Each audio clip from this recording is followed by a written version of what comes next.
Hi, welcome to my channel. I'm going to show you today how to can roast beef. I'm going to show you how to save quite a bit of money with this.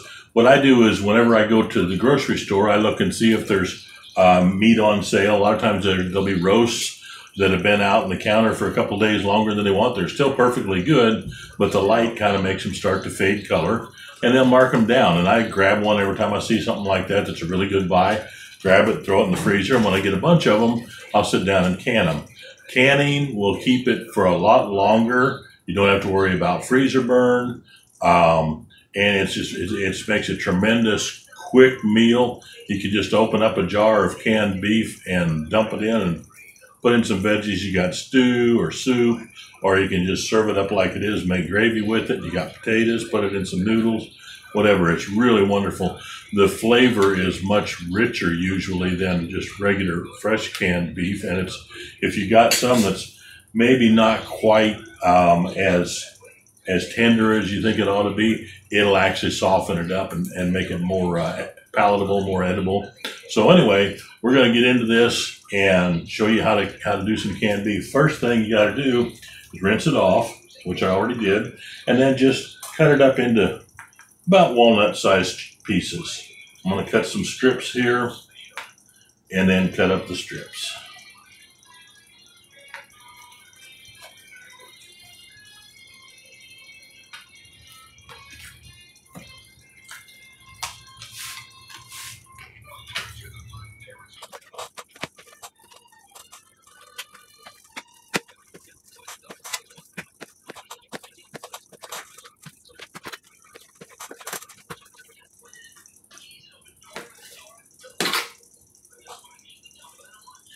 If you can see the grain in your meat, right here you can see the muscle grain is running this way. I always try to cut across that because it'll help it to tenderize more easily. It'll make it much easier to chew meat. Even canning, that'll make a big difference.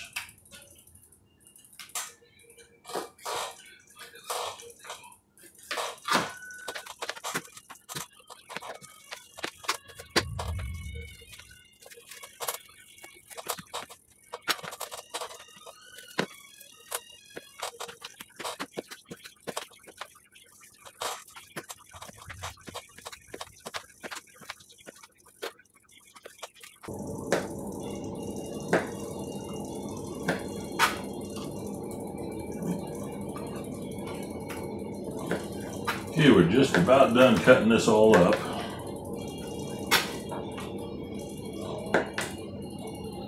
Get it all in the pan here. I'm going to get my jars out and we'll get ready to pressure can it.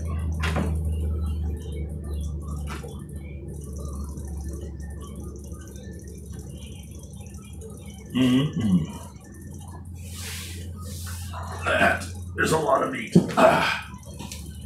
Be right back. We got our meat all cut up. We're about ready to put it in the jars and get her in the canner here pretty soon. I'm using pint jars because with just two of us, that's about all we usually use. I got a couple of pint and a halves back here.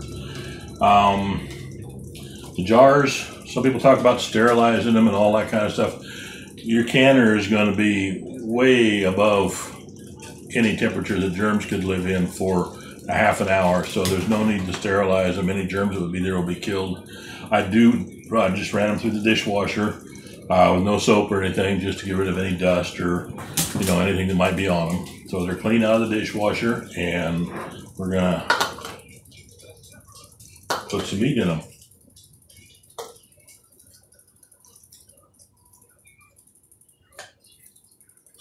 You want to use, when you put them in there, you want to leave about an inch of headspace, and we'll kind of push them down in there a little bit so we make sure they're good and full.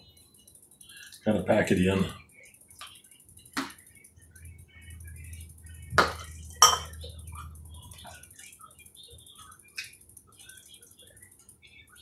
That's basically right up to that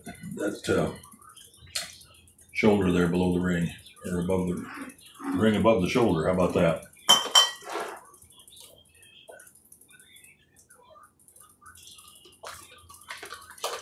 Now, I haven't preheated the jars. Some people say you have to preheat the jars. The reason I haven't is because I'm putting them in a the canner, the pressure canner, is colder. Basically, it has just lukewarm water in it. So I'm going to put them in there cold, so to speak, and bring it all up to temperature at one time. The reason you'd preheat the jars would be if you were putting them into a hot canner with boiling water in there and keep the jars from breaking when they hit that shock. Yeah, we will heat the lids before we put them on.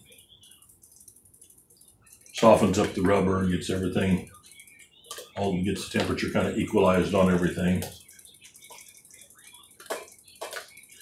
There, now I'm going to just finish packing meat in all these jars and then I'll get back to you.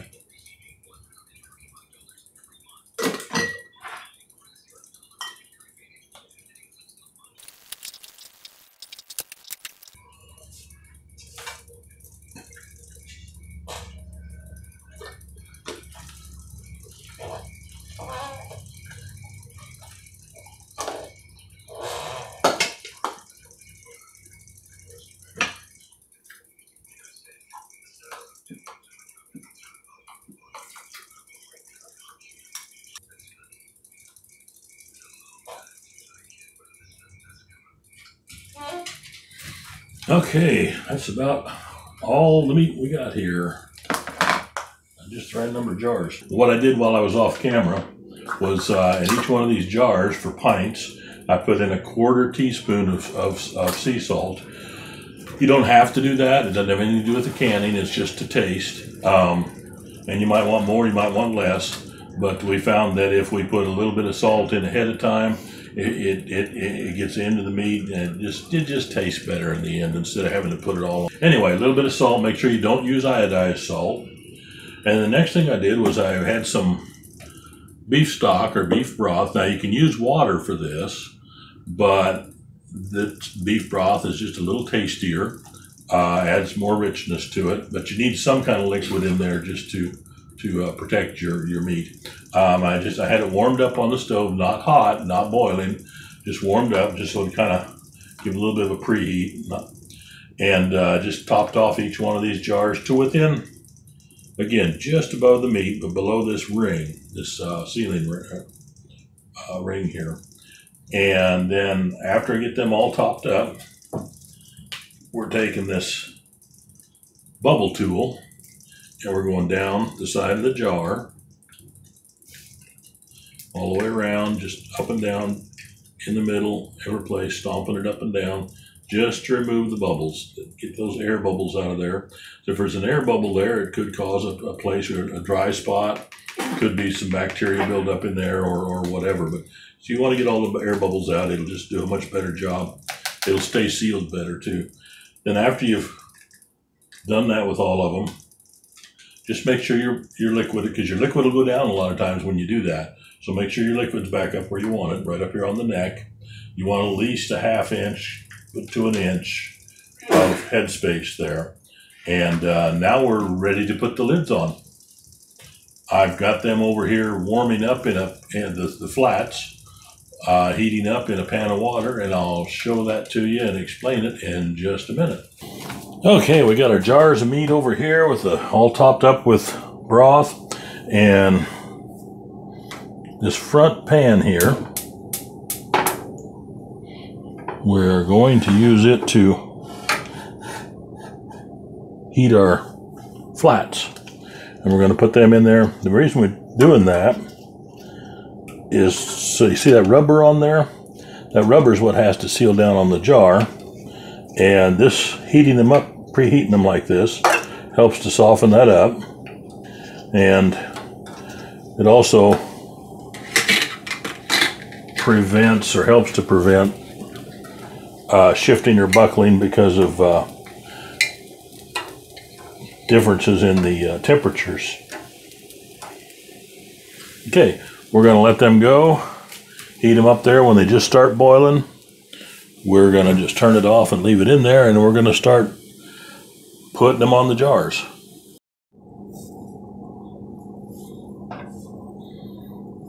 There you can see it's just beginning to boil.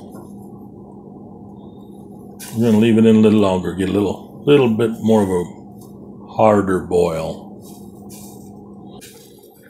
There it comes. That's starting to look pretty good.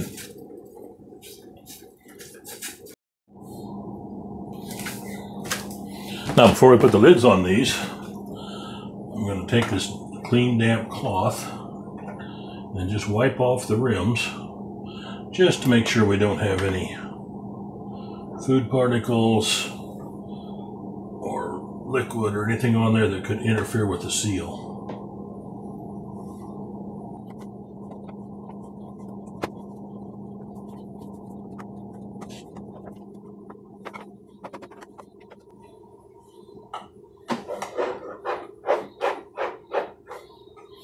There we go. Now we're ready to put the lids on them. Use this magnet. It's the only safe way to get that out of that boiling water.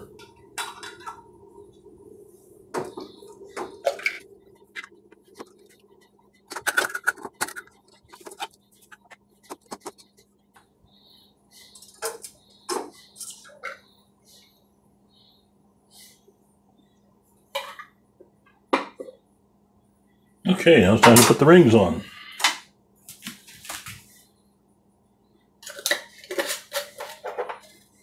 Get them nice and snug.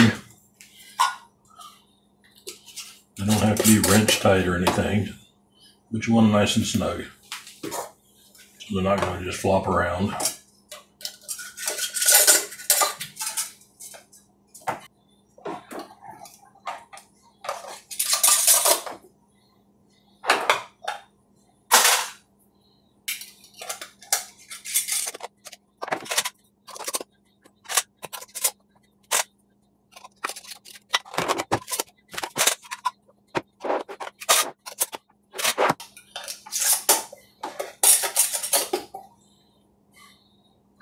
There we go. Okay, we're going to set these down in here now. Water is just about 2 inches deep in there. Want to get all the jars in there. It'll come up higher on that jars than that. So to start off with, we got it about 2 inches deep.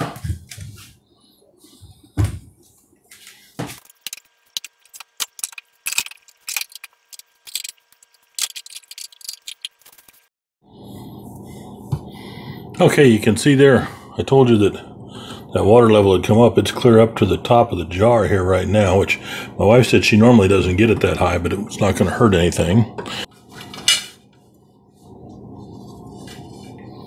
Want to check that rubber seal really good.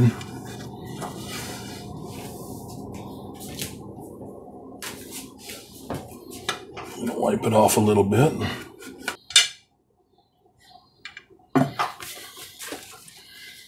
And I'm going to rub just a little bit of olive oil on it.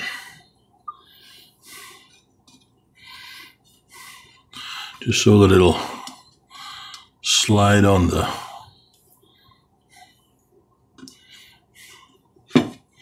pan easily and not try to stick and drag. That way it just ensures a better seal and a little bit safer.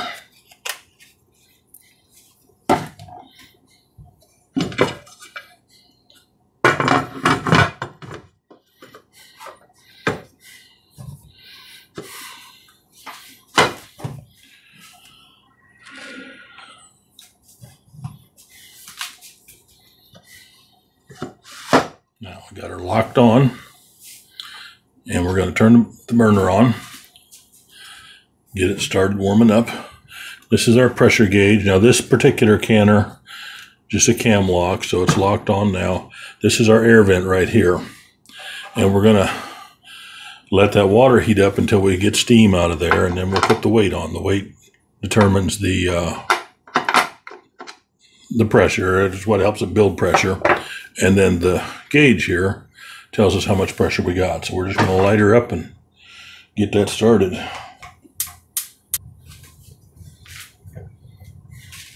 We'll actually be controlling the temperature with the heat of the flame. I'll let that heat up and I'll be back in a minute.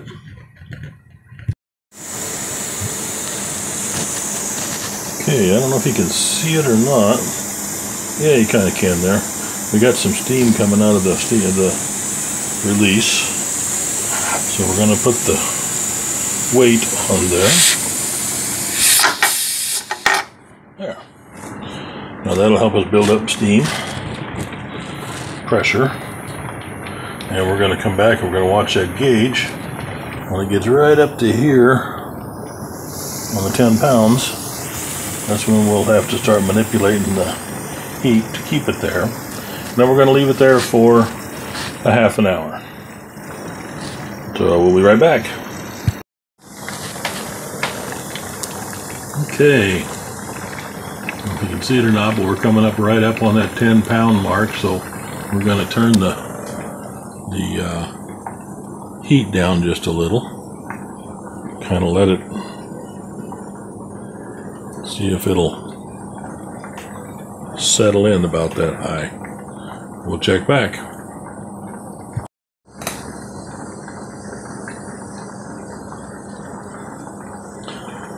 Been playing with the heat a little bit. It looks like we've got it pretty well sitting on that 10-pound mark. So we're gonna set our handy dandy timer here for 30 minutes. And I'm just gonna check back once in a while, make sure that gauge stays around 10 pounds. If it gets a little too high, I'll turn the heat down a little. If it gets a little too low, we'll turn it back up a little. Just keep it as close as we can to that 10-pound mark. Looks like it's still a little bit hot. We're down just a little. There we go. Now we'll see what that does. And I want to set this for 30 minutes and we should be good to go.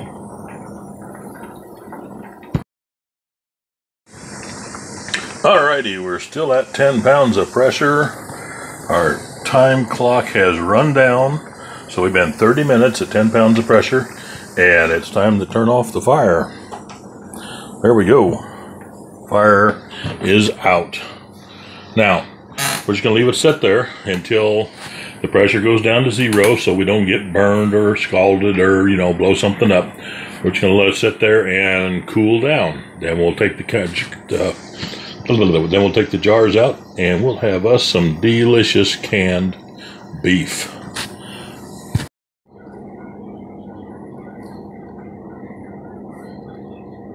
Okay, looks like it's down to 0 on the pressure. We're going to take off that pressure valve, pop it a little bit to make sure there's no steam coming out of there to burn me, and we'll set it aside. See if I can get this off with one hand. This has been sitting a while, so it's definitely cooled down. There we go.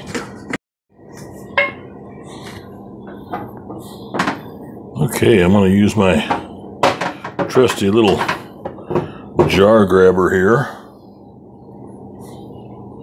We're going to go in after these. Kind of like that claw machine at Walmart, eh? There we go. Pull them out of there. Ooh, that's some good looking beef. Yummy.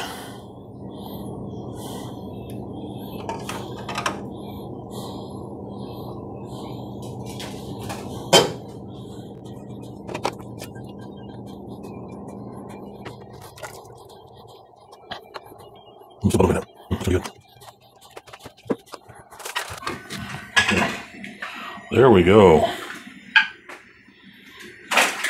Looks like we've got 6 pints and 3.5 pint jars, and we still got 3 more pints to go. We'll have to do them on the next batch. So there it is. Wonderful canned beef. Good for a long shelf life. No freezer burn. Yummy. Hey, if you like this, subscribe, share, hit the like button, and watch my next video.